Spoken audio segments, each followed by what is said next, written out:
Agriculture पढ़ा रहा हूँ। इसमें आज जो मैं पढ़ाऊँ, एक लेक्चर पहले से हुआ है एग्रीकल्चर में, आज दूसरा दिन है। और एग्रीकल्चर में जो आज हम पढ़ाएंगे वह पहले तो यह तुमको एग्रीकल्चर के बारे में बताया हुआ है। आज एग्रीकल्चर का डिफिनीशन देख लो। जो डिफिनीशन पहले मैंने बताया था वही डिफिनीशन उधर डिफिनीशन के अतिरिक्त कुछ दूसरी बातों को भी समझाया था। आज एग्रीकल्चर जो है वो किसको कहते हैं वह तुम देख लो। खास करके जो फार्मिंग से रिलेटेड बातें आज हम जानकारी हासिल करेंगे। तो एग्रीकल्चर क्या है? The science and art of cultivation on the soil. देखो बेटा, एक एक शब्द का, एक एक 2 लाइन का, एक एक शब्द का तुम अपने आप आराम से पढ़ता हूँ। तुम किताब की ही पंक्ति है, अपने आप सबको समझ आएगा, फिर उसको हम डिटेल में समझाएंगे। The science and art of cultivation on soil, raising crops and rearing life stock, it is called farming. Farming या एग्रीकल्चर हम किसको कहते हैं? 2 तरह की बातें इसमें हुई है बेटा। सॉइल जो है, रेजिंग क्रॉप्स ऑन सॉइल माने सॉइल पर, सॉइल में, सॉइल जो मिट्टी जो है उस पर हम लोग क्या करते हैं? क्रॉप उगाते हैं और रियरिंग और पशुपालन करते हैं। क्रॉप में बहुत सारी बातें आ जाएगी। क्रॉप कितने प्रकार के, उस सारे क्रॉप। और एंड रियरिंग लाइफ स्टॉक, भेड़ पालन है, पशुपालन है, सब उसमें आ जाएगा। तो rearing life stock, life stock जिसको हम क्या कहते हैं? भेड़ पालन है, मछली पालन है ना, पशुपालन है, सारा उसमें आ जाएगा। Is called farming. इसको हम क्या कहते हैं? फार्मिंग कहते हैं। यह जो फार्मिंग है, एग्रीकल्चर है, उसको यह 2 शब्दों से बना हुआ है, एग्री और कल्चर। कब बनता है एग्रीकल्चर, है ना। अब इस एग्रीकल्चर में किन किन को हम शामिल करते हैं? पहला है एग्रीकल्चर। एग्रीकल्चर में the science and art on science and art of cultivation on soil, raising crops and rearing life stock is called farming. उसी को हम एग्रीकल्चर कहते हैं। तो वह ए जी एग्रीकल्चर, ए जी हो गया, एग्रीकल्चर आ गए। फिर क्या देखते हैं? सेरी, SERI। यह याद रखने के लिए दिया गया है बेटा, एग्री, सेरी, पीसी, बीटी और वॉट, ऐसा बच्चों को याद हो, इसीलिए तुम्हारी किताब में इस तरह का प्रावधान, इस तरह का स्केच किया गया है। अब सेरीकल्चर, अब जो अब है सेरीकल्चर। सेरीकल्चर किसको कहते हैं? Commercial rearing of silk worm,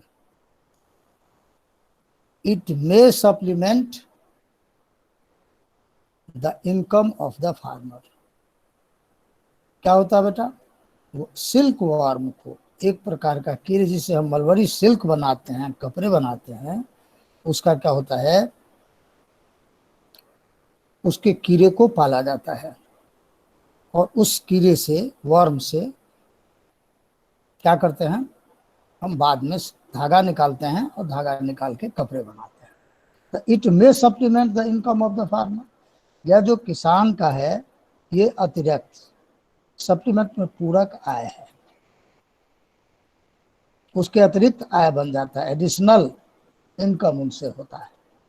अब दूसरा है पीसी कल्चर। पीसी कल्चर में breeding of fish, specially constructed tank and Pond's.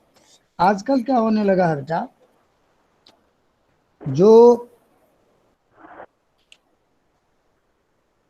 मछली का पालन बड़े पैमाने पर वैसे इलाकों में, मछली पकड़ने का काम समुद्रों में भी होता है, लेकिन समुद्र में तो कोई मछली का ब्रीडिंग के लिए कुछ करता नहीं है।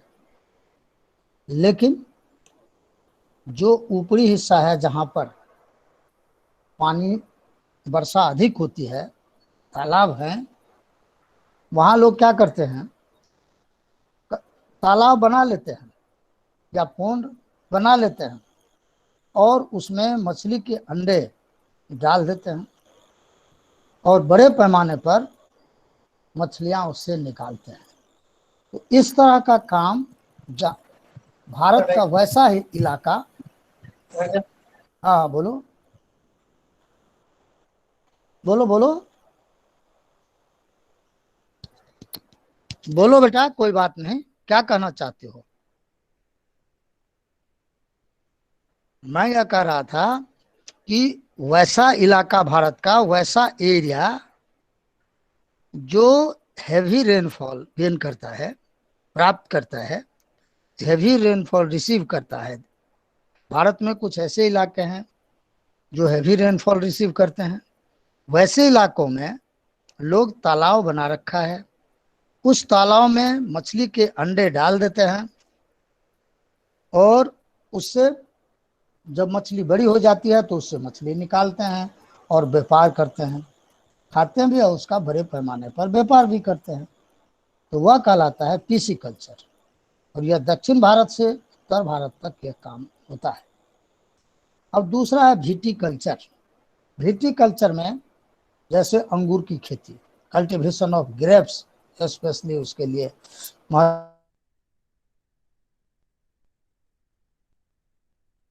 कल्टीवेशन में अंगूर की खेती बड़े पैमाने पर की जाती है। ग्रेप्स माने अंगूर, तो ग्रेप्स कल्टीवेशन किया जाता है, उसे विटीकल्चर कहते हैं। और एक है हॉर्टिकल्चर। हॉर्टिकल्चर में growing of vegetables, flowers and fruits for commercial use. इसमें होता है क्या बेटा, जैसे वेजिटेबल का, फ्लावर की खेती भी आजकल क्या होता है, फ्लावर की खेती भी करते हैं कॉमर्शियल पर्पस से। अब तुम्हारे घर के पास गार्डन होगा, तुमको अपना, तुम भी कुछ उसमें फूल लगाता हुआ, वह कॉमर्शियल नहीं हुआ। कॉमर्शियल वह हुआ जिसको बड़े पैमाने पर फूल लगाते हैं, फ्लावरिंग माने फ्लावर की खेती करते हैं, कल्टीवेशन करते हैं और उसको व्यापारियों के हाथ फूल को बेच देते हैं और देश के दूसरी जगह जहाँ पर नहीं उगता है वैसे जगहों पर ले जाके या शहरों में जाकर उसको बेचते हैं। अपने इलाका में भी जो अजमेर शरीफ का इलाका है, जहाँ भगवान ब्रह्मा की जो मूर्ति लगी हुई है पुष्कर में, उस इलाके में बड़े पैमाने पर किसान इसकी खेती, फूल की खेती करते हैं। और यहाँ पर चला आता है, बहुत सारे राज्य के बहुत सारे हिस्सों में वहाँ से फूल को भेजते हैं तो उससे क्या होता है, उनको आमदनी होती है, व्यापारी उससे खरीदते हैं और फिर यहाँ आकर के उससे ऊंची दाम पर वह बेचता है। तो एग्रीकल्चर के ही 5 और हमने देख लिया, एग्री, सेरी, पीसी, भीटी और हॉर्टी। इसको तुमको बेटा क्या करना पड़ेगा, एक बार देख लेना पड़ेगा सरसरी निगाह से, उसको डिफिनेशन को भी अपने लैंग्वेज में भी तुम लिख सकते हो। नेक्स्ट है फार्म सिस्टम। देखो बेटा, यह जो फार्म सिस्टम है, हम लोग इसको विदेशों से सीखे और विदेशी फार्म के बारे में भी इस चैप्टर में हम आगे भी देखेंगे। फार्म पहले किसको कहते हैं, किस आकार, उसका आकार प्रकार क्या है, इस सब के बारे में थोड़ा थोड़ा लिखा हुआ है, जिसकी जानकारी मैं तुमको दे रहा हूं। The land on which the crops are grown is known as arable land. सबसे पहले जो जिसको हम जोतते हैं, जिस पर खेती करते हैं, वह हमारा एरेबल लैंड है, जिसको हम जोतते हैं। एग्रीकल्चर और farming can be looked at as a system. The important inputs are needs, fertilizers. अब इसमें है क्या है, अब जो एग्रीकल्चर करते हैं बेटा, उस एग्रीकल्चर में हमारा, उसको हम क्या करते हैं, इनपुट मतलब उसमें डालते हैं कुछ, तब हमको फसल अच्छी होती है। तो क्या क्या इनपुट्स हैं? The important inputs are seeds, fertilizers, machinery and labour. यह चार चीज यदि हम डालते हैं उसमें या लगाते हैं उसमें, तब हमको क्या होता है, अच्छा प्रोडक्शन होता है। दूसरा है, some of the operations involve are ploughing, sowing, irrigation, weeding and harvesting. क्या क्या करना पड़ता है? कुछ ऑपरेशन इन्वॉल्व है। क्या क्या है ऑपरेशन, क्या क्या उसमें करते हैं? तो प्लोइंग करते हैं, खेत है उसको मिट्टी पलटने का काम करते हैं, और जब मिट्टी पलटने का काम हो जाता है तब उसमें सोइंग करते हैं, बीज बोते हैं। इरिगेशन, उसमें पानी पटाते हैं टाइम टू टाइम, फसलों के अनुसार। कुछ फसल को अधिक जल की जरूरत होती है और कुछ फसल को कम जल की जरूरत होती है, तो आवश्यकता अनुसार उसमें कई बार सिंचाई भी करना पड़ता है। एक बार, दो बार, तीन बार। कुछ ऐसी फसल है कि एक से दो बार पानी पटाने से हो जाती, फसल काट ली जाती है, हार्वेस्टिंग का टाइम आ जाता है। कुछ ऐसी फसल होती है उसमें अधिकांश दिनों में सिंचाई करने की आवश्यकता पड़ती है। यह निर्भर करता है कि कौन सी फसल को कितने जल की आवश्यकता होती है, उसी अनुसार से इरिगेशन हम करते हैं, सिंचाई करते हैं। अब वीडिंग्स एंड हार्वेस्टिंग, अब जब इरिगेशन का काम होता रहता है, पौधे बढ़ते रहते हैं, और उसमें वीडिंग्स, बहुत सारे अनवांटेड जो प्लांट है उसमें उग जाते हैं, तो उसको बाहर निकालते हैं। अनवांटेड प्लांट केवल जिसकी आवश्यकता है तो उसी को रखते हैं, और जब वह बड़ा हो जाता है, बाली उससे निकल आती है, तब उसको पक जाता है, तब उसको हार्वेस्टिंग कर लेते हैं, काट लेते हैं। अब क्या है, the outputs from the system include crops, wool, dairy and poultry farm. होता क्या है, जब आउटपुट का मतलब, जब हम अंत में क्या हमको मिलता है, इतनी काम, इतना जो ऊपर में हमने काम किया, फर्टिलाइजर डाला, बीज डाला, खेत को जोता, एग्रीकल्चरल इंस्ट्रूमेंट से, उसमें से खर पतवार जिसको कहते हैं, विजिंग्स जो किसको कहते हैं, उसको बाहर निकाला, कटाई किया, तब हमको क्या प्राप्त होता है? उससे हमको अनाज प्राप्त होता है, ऊल प्राप्त होता है। जैसे पशु है उसको पालते हैं, सारा पशु को पालते हैं तो उससे हमको दूध मिलता है, भेड़ को पालते हैं तो हमको ऊल मिलता है, मुर्गा, मुर्गे के बच्चे को रखते हैं, फिर हमको बड़ा करते हैं, उससे हमको बड़ा मुर्गा मिलता है, उससे मांस मिलता है। यह हमारा आउटपुट हो गया। अब क्या है, देखो, the farm system of an arable farm. किसी भी फार्म में, एरेबल फार्म है, उसमें हम क्या क्या इनपुट्स लगाते हैं, उसको चित्र के द्वारा क्या देखो। मशीनरी, जैसे ट्रैक्टर है, ट्रैक्टर के माध्यम से हम खेत को जोतते हैं। मिट्टी पर जोतना का मतलब, प्लॉइंग का मतलब मिट्टी पलटने का काम। जो मिट्टी नीचे की है वो ऊपर आ जाती है। ऐसा करने से क्या, तुम लोग होता है ऐसा क्यों करते हैं? ऐसा करने से क्या होता है, जो ह्यूमस है, ह्यूमस में ऊपर आ जाता है, जहाँ से फसल बड़ी तेजी से बढ़ता है। तो मिट्टी तो मिट्टी पलटने का काम मशीन से करते हैं। और जब मिट्टी का पलटने का काम हो जाता है तो उसमें हम सीड्स डालते हैं, बीज डालते हैं। और बीज डालने के बाद, बीज के साथ भी डालने के समय में भी हम केमिकल डालते हैं, और बाद में भी क्या करते हैं, केमिकल डालते हैं। तो यह सब हो गया इनपुट्स, मशीनरी, सीड्स और केमिकल्स, यह सब मशीनरी है। अब है कि प्रोसेसिंग, उसमें करते क्या है, तो प्लॉइंग जो है, सोइंग जो है और स्प्रेइंग जो है, यह सब कहलाता है प्रोसेसिंग। प्रोसेस करते हैं सर, तब हमको, और तब अंत में हमारा आउटपुट आता है। आउटपुट के रूप में हमको क्या आएगा, गेहूं की खेती कर रहे थे हम, गेहूं का क्रॉप आएगा।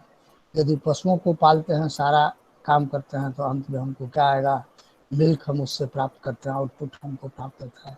भेड़ करते हैं तो भेड़ का मांस या हमको ऊल प्राप्त होता है। तो यह सब जो ऊल, भेड़ का मांस, ये सब जो है क्रॉप, यह सब हमारा आउटपुट है। अब देखो बेटा, physical and human input, human farm inputs. अब क्या है, physical and human farm inputs. अब इस हमारी किताब में भी चित्र दिए हुए हैं, चित्र को ठीक से देखो, गौर से देखो। फिजिकल इनपुट्स, इस पर तुम्हारा कोई अधिकार नहीं है बेटा। तुम अपनी मर्जी से ऐसा नहीं कर सकते हो कि कोई मिट्टी उपजाऊ है या कम उपजाऊ है, उसको तुम चाहोगे कि हम उपजाऊ बना दें, उसमें कुछ इनपुट्स डाल करके ऐसा कर सकते हैं, लेकिन उसकी ओरिजिनलिटी को चेंज नहीं किया जा सकता। रेनफॉल, तुम चाहोगे वर्षा हो तो वर्षा होगी, या वर्षा नहीं होगी सो बात नहीं है, उसको अपने आप होना है। स्लोप, पर्वतीय ढलान है, उसको तुम चेंज नहीं कर सकते। कुछ दूरी तक तुम भले अपना उसको काट करके कुछ खेत बना सकते हो, लेकिन इंटायरली स्लोप को तो चेंज नहीं कर सकते। टेम्परेचर है, किसी इलाका में, जैसे अपना बीकानेर का इलाका है, यहाँ हाई टेम्परेचर रहता है। अब कोई आदमी इस टेम्परेचर को अपने आप चेंज नहीं कर देगा। घर में एसी लगा दो तो घर के एक रूम का टेम्परेचर चेंज हो सकता है, लेकिन इंटायर एरिया का नहीं हो सकता है। सनराइज, वहां से सूर्य की जो किरण, सोलर इंसोलेशन है, उसको हम कम ज्यादा नहीं कर सकते। यह सब फिजिकल इनपुट्स है। वुमेन क्या कर सकता है, उसमें फसल उगाता है, स्टोरेज करेगा, वो लेबर अपनी मेहनत उसमें लगाता है, तो लेबर है, क्या करेगा, चाहे वह किसी भी टाइप का एग्रीकल्चरल इंस्ट्रूमेंट हो। एक व्यक्ति तुम्हारे स्क्रीन पर जो दिखाई दे रहा है, वह ट्रैक्टर नहीं लिए हुए है, वह क्या लिए हुए है, हल लिए हुए है। तो बहुत सारे भारत का ऐसा इलाका है जहां अभी भी कुछ वह हल बैल से भी खेती होती है और ट्रैक्टर से भी होती है। लेकिन आजकल तो कोई भी ऐसा छोटा भी गांव नहीं है जहां पर ट्रैक्टर नहीं है, लेकिन फिर भी हल बैल पूरी तरह से 100% भारत से अभी भी हटा नहीं है। जो इलाका नहर का है, जहां नहर है, कैनाल से, वहां कैनाल से इरिगेशन होता है, और जहां पर कैनाल नहीं है वहां पर बोरिंग करते हैं। जब बोरिंग दो तरह से, एक तो विद्युत चालित इलेक्ट्रिसिटी वाला मोटर लगा रहता है। मोटर दोनों केस में लगता है, या तो इलेक्ट्रिसिटी, उस मोटर को चलाने का काम इलेक्ट्रिसिटी करे, विद्युत चालित नलकूप होगा, और नहीं तो उसमें क्या है, डीजल से, डीजल से उस मशीन को चलाते हैं, चाहे बिजली से मशीन को चलाते हैं। हर हालत में मशीन की आवश्यकता होगी, यहाँ पर कैनाल नहीं है। इसके बाद केमिकल्स है। केमिकल क्या करता है, केमिकल फर्टिलिटी के को बढ़ाता है, उसको हम डालते हैं फर्टिलाइजर, अच्छा क्रॉप हम देता है। तो यह सब ह्यूमन इनपुट्स है। स्टोरेज है, लेबर है, मशीनरी है, केमिकल्स है। अब ऐसा इसीलिए करते हैं बेटा कि हमको मैक्सिमम से मैक्सिमम प्रोडक्शन हमको मिल सके। अब देखो ऑर्गेनिक फार्मिंग, ये भी तुम्हारी किताब में है, तुमको जानना है। ऑर्गेनिक फार्मिंग का मतलब है in this type of farming organic manure and natural pesticides are used insect instead of chemicals. Insect को, अब देखो है, इंसेक्ट का मतलब होता है कीड़ा, है ना। तो उसमें क्या करता है, नेचुरल पेस्टिसाइड बनाते हैं इंसेक्ट को, कीड़े को मारने के लिए, इंस्टीड ऑफ केमिकल्स। जो केमिकल है उसके बदले हम अपने से बनाते हैं। कैसे बनाते हैं? और फर्टिलाइजर के बदले ऑर्गेनिक मैन्यूर कैसे बनाते हैं? मान लीजिए काऊ बहुत सारे लोगों को यहाँ भी पालते हैं, देखा होगा हर जगह। काऊ डंप को क्या करते हैं, जमीन के अंदर, जमीन खोद के उसको जमीन के अंदर रखते हैं। कुछ दिनों के बाद अपने आप वो क्या बन जाता है, मैनूर बन जाता है। और उसको कुछ नहीं हो तो कुछ मिट्टी बना डाल देते हैं, और तब उसको ले जाके अपने अपने खेत में डाल देते हैं। तो ये ऑर्गेनिक मैनूर है। नेचुरल पेस्टिसाइड कैसे बनाते हैं? Natural pesticides are used instead of chemicals. Chemical के बदले नेचुरल पेस्टिसाइड। देखो बेटा, एग्जाम्पल के तौर पर, जैसे चाय की पत्ती, तुम्हारी मम्मी चाय बनाती है और उस चाय पत्ती यूज करने के बाद उसको बाहर फेंक देती है सपोज। लेकिन उस चाय पत्ती को एक जगह कलेक्ट करके एक जगह रखा जाए, और कुछ समय के बाद जब वो उसको क्या होता है, उसको पीस दे बिल्कुल, और वो पाउडर टाइप, सुखाने के बाद वो जो पाउडर टाइप हो जाता है, तो उसको पानी डाल करके इंसेक्ट जो रहता है, कीड़ा जो रहता है, उस पर देने से वो कीड़े अपने आप मर जाते हैं। हमने तो प्रैक्टिकल नहीं किया है, जनरली लोग ऐसा कहते हैं। तो कोई भी नेचर से किसी वस्तु को प्राप्त कर उससे जो पेस्टिसाइड बनाते हैं, कीटनाशक दवा बनाते हैं, इसके बदले, जो केमिकल से बनाते हैं उसके बदले, तो क्या करता है, ऑर्गेनिक फार्मिंग में क्या करते हैं, नेचुरल ऑर्गेनिक मैनूर भी डालते हैं, मैनूर भी, खाद भी, और पेस्टिसाइड भी जो बनाते हैं वह प्राकृतिक वस्तुओं से ही तैयार करके उसमें डालते हैं। अब देखो, जो सीड है, बीज है, आजकल क्या होता है, पपीता तुमको 4-4 किलो का मिलता है। तो जो नेचुरल पहले जो पपीता होता था, उसी पपीता के बीज से वैज्ञानिकों ने नया बीज तैयार किया और फिर उस बीज का यूज करते हैं। तो ऑर्गेनिक फार्मिंग में ऐसा नहीं होता। जो ओरिजिनल बीज है तुम्हारे घर में, उसी ओरिजिनल बीज में बिना मॉडिफिकेशन किए उसको क्या करते हैं, खेत में लगाते हैं और उससे फसल का उत्पादन करते हैं। तो यह है ऑर्गेनिक फार्मिंग। मेरा कहने का मतलब है कि ऑर्गेनिक फार्मिंग में न तो केमिकल फर्टिलाइजर डाला जाता है, न जो केमिकल से बना हुआ पेस्टिसाइड डाला जाता है, और न ही लेटेस्ट वैरायटी जो सीड बनाते हैं, नए बीज तैयार करते हैं, उन बीजों का उपयोग भी इसमें नहीं होता है। यही 3 बात मुख्य रूप से है। अब देखो टाइप ऑफ फार्मिंग। अब कितने तरह की फार्मिंग भारत में हो रही है और विश्व में हो रही है। तो भारत में, चूंकि भारत में क्या है, विभिन्न प्रकार की जलवायु होती पाई जाती है, इसीलिए विभिन्न प्रकार की फसलें विभिन्न भागों में उगाई जाती है। तो उसमें फार्मिंग में अब कौन कौन सा फार्मिंग है?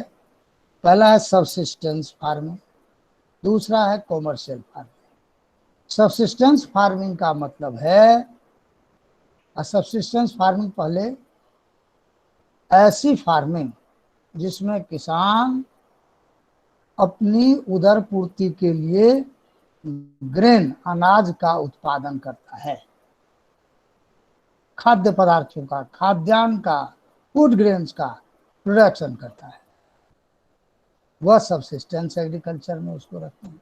यह दो प्रकार का होता है, एक तो प्राइमेटिव और दूसरा है इंटेंसिव। तो प्राइमेटिव पीपल जो होते थे प्राचीन काल में, वह क्या करता था, एक जगह, वह पूरा का पूरा इलाका पहले क्या था बेटा, जंगली इलाका था, जगह जगह जंगल भरा पड़ा था, पॉपुलेशन कम थी। तो लोग क्या करते थे, क्योंकि कल कारखाना, साइंस और टेक्नोलॉजी नहीं बढ़ा था, इसलिए फर्टिलाइजर का उस समय आविष्कार ही नहीं हुआ था। तो लोग क्या करते थे, जहां जंगल कम घना होता था, वैसी जगहों के जंगल को, पेड़ पौधे को काट करके रूट को, जड़ को निकाल लेता था और उसको जला देता था और वही एक खेत बना लेता था और उस पर अनाज का उत्पादन करता था। 2 साल 3 साल 4 साल तक वहां अनाज उगाया, देखा कि इस पर तो फसल लगी नहीं रही है, तो वहां छोड़ के फिर दूसरी जगह चला जाता था, सेम प्रोसेस अपनाता था। तो यह कहलाता था प्राइमेटिव सबसिस्टेंस। खेती किस चीज का करेगा, अनाज का, जिससे उसकी उदर पूर्ति हो। तो इसी खेती को हम शिफ्टिंग एग्रीकल्चर भी कहते हैं और भारत के विभिन्न हिस्सों में इसका अलग अलग नाम है। कहीं झूमिंग एग्रीकल्चर भी कहते हैं और विश्व स्तर पर ले लें तो विश्व में कहीं मिल्पा कहते हैं, कहीं कुछ कहते हैं, विभिन्न देशों में इसका नाम अलग अलग है, लेकिन some process adopted, same process इसमें अडॉप्ट किया जाता है जैसे मैंने कहा। अब दूसरा इंटेंसिव सबसिस्टेंस, गहन निर्वहन कृषि, इसकी हिंदी होती है इंटेंसिव सबसिस्टेंस एग्रीकल्चर, का मतलब गहन निर्वहन कृषि। क्या होगा, किसान क्या करते हैं, पॉपुलेशन जहां अधिक होगी, प्रोडक्शन उसको अधिक चाहिए। पहले में क्या था, प्रोडक्शन, पॉपुलेशन कम थी, कोई औजार नहीं था, लोग क्या करते थे, अपने ही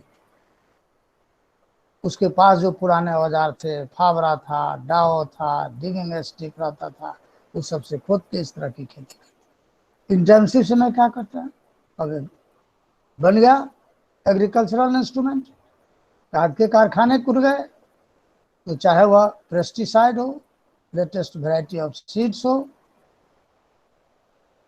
और मशीन हो, उस सब का प्रयोग करते हैं। और लेकिन यहाँ भी चूंकि पॉपुलेशन अधिक है, तो अधिकांश फसलों का उत्पादन क्या है, ग्रेन का होता है। लेकिन इसमें अब दोनों में अंतर थोड़ा बहुत देख लो, तो क्या अंतर है इसमें, क्या इसमें लोग क्या करते हैं, हाथ से अधिकांश काम करते हैं, अपने घर के लोग होते हैं, मेहनत के बल पर करते हैं, पुराने औजार से करते हैं, इसमें नए औजार है, यानी नए एग्रीकल्चरल इंस्ट्रूमेंट है, लेटेस्ट वैरायटी ऑफ सीड है, सारी बात है। तो यह है इंटेंसिव सबसिस्टेंस एग्रीकल्चर, यह है प्राइमेटिव एग्रीकल्चर। अब जो प्राइमेटिव एग्रीकल्चर है उसी को दो भाग में बांट दिया है, एक तो है शिफ्टिंग एग्रीकल्चर जिसकी चर्चा मैंने किया है, दूसरा है नोमैडिक हर्डिंग। नोमैडिक हर्डिंग में क्या करता था, एक जगह नोमैडिक लोग आए और हालांकि यह nomadic herding, Bharat nomadic herding में क्या कहता है, जो नोमैड लोग होते हैं, घुमक्कर जाति जिसको कहते हैं, वे लोग क्या करते हैं, वो लोग भी अब खेती करते हैं। उनकी खेती क्या है, एक जगह अपना खेती कर लिए और फिर जहाँ लगा कि अब यहाँ हमारा न तो प्रोडक्शन हो रहा है, न हमको कोई बेनिफिट है, तो फिर उसको वैसे छोड़ करके फिर अपनी दूसरी जगह चले जाते हैं और फिर वहाँ जाके खेती करते हैं। लेकिन वहाँ भी खेती करेंगे तो वैसे अनाज उगाएंगे जिसमें क्या है, उससे पेट की पूजा हो सके। अब है कॉमर्शियल फार्मिंग। कॉमर्शियल फार्मिंग का क्या मतलब, वाणिज्यिक कृषि, मतलब व्यापार के लिए कृषि करते हैं, व्यापारिक कृषि। तो व्यापारिक कृषि में हम अनाज भी उगाते हैं मिक्स्ड फार्मिंग भी करते हैं और प्लांटेशन भी करते हैं। देखो बेटा, एक कोई फसल है, ग्रेन है, लेकिन वह यदि बड़े पैमाने पर उगाया जाता है, उसको बेच करके, खाने में कम और बेच करके उससे कैश के रूप में प्राप्त करते हैं, तो वह भी कॉमर्शियल फार्मिंग है। उदाहरण के लिए पंजाब हरियाणा के किसान ग्रेन उगाते हैं, चावल और गेहूं की, चावल की खेती करते हैं, बड़े पैमाने पर करते हैं, लेकिन चावल वह खाने के लिए नहीं उगाते, चावल को बेच करके उससे बहुत अधिक पैसा प्राप्त करते हैं। तो वहाँ जो ग्रेन है वह कॉमर्शियल है, कॉमर्शियल। और वही ग्रेन जब पश्चिम बंगाल और बिहार के लोग राइस उगाते हैं तो थोड़ा बहुत बेचते होंगे, अधिकांश खा जाते हैं, कंज्यूम कर जाते हैं, तो उसके लिए वह कॉमर्शियल क्रॉप नहीं है। अब है मिक्स्ड फार्मिंग। मिक्स्ड फार्मिंग में क्या होता है, कुछ गेहूं भी लगाए, कुछ और दूसरे तरह की फार्मिंग भी एक साथ कर देते हैं, ऐसा करते हैं, तो वह आता है मिक्स्ड फार्मिंग में। इसके बाद जो प्लांटेशन है, प्लांटेशन एग्रीकल्चर में पेड़ लगाते हैं, जैसे चाय के बागान लगाते हैं, बड़े बहुत बड़े बड़े फार्म होंगे और चाय बेचकर उसको मुनाफा होता है। रबर के बड़े बड़े बागान लगाएंगे, बड़े बड़े खेत में रबर की खेती करते हैं, जब रबर का पौधा तैयार हो जाता है उससे दूध निकलने लगता है, दूध निकाल करके फैक्ट्री में बेचने लगता है, तो क्या नाम है वो, तो वह प्लांटेशन एग्रीकल्चर। जितने भी तरह का, एक बार प्लांटेशन एग्रीकल्चर का मतलब है कि एक बार पौधे लगाइए, फसल लगाए, पौधे लगाइए और वर्षों तक उससे फसल लेते रहिए। जैसे रबर का पौधा है, गन्ना का है। हाँ, गन्ना में क्या करते हैं, गन्ना मतलब शुगर कैन, शुगर कैन का प्लांट एक बार लगाए, 3 साल 4 साल 5 साल तक उससे शुगर कैन निकालते रहते हैं। इसी तरह बनाना का है, बनाना का तो एक ही रबर है, भारत के दक्षिण भारत में कर्नाटक है, रबर के प्लांटेशन के लिए रबर का पौधा होता है बेटा, पेड़। और रबर के जैसे तुमने लोगों ने देखा होगा एक तार का पेड़ होता है भारत में, क्या नाम होता है, पाल्म ट्री। उसको क्या करते हैं, उसके ऊपर पहले रबर का समझो, रबर का पेड़ जिस तरह नारियल का पेड़ होता है उतना बड़ा तो नहीं होता, लेकिन उसी टाइप का, उतना मान लीजिए मोटा मान लो, ऊपर जाके उसकी शाखाएं छितरी हुई रहती है, जैसे अमरूद का पेड़ हो रहा है उससे बड़ा। और अपने यहाँ भी रबर का पेड़ है, तुम्हारे एक बार एक दिन टाइम मिलेगा तो मैं दिखाऊंगा रबर का कुछ प्लांट, जो डूंगर कॉलेज है उसमें लगा हुआ मैंने देखा है। वह जब बड़ा हो जाता है रबर का पौधा, पेड़, तो उसको क्या किया जाता है, उसमें रबर, उसको, उसके जो स्टेम होते हैं, स्टेम को थोड़ा सा काट दिया जाता है और उसमें से जूस निकलता रहता है जिसको दूध बोलते हैं। और उसके नीचे जहाँ से दूध निकलेगा कटा हुआ है, वहाँ पर बाल्टी लगा देते हैं और फिर उससे दूध निकाल करके, और सर जहाँ फैक्ट्री होती है, फैक्ट्री मालिक की गाड़ी आती है, सभी दूध को एक जगह कलेक्ट करके ले जाता है और ले जाने के बाद उससे रबर तैयार करता है। तो आज के लेक्चर में बस मैं अपनी बात यहीं समाप्त करता हूँ।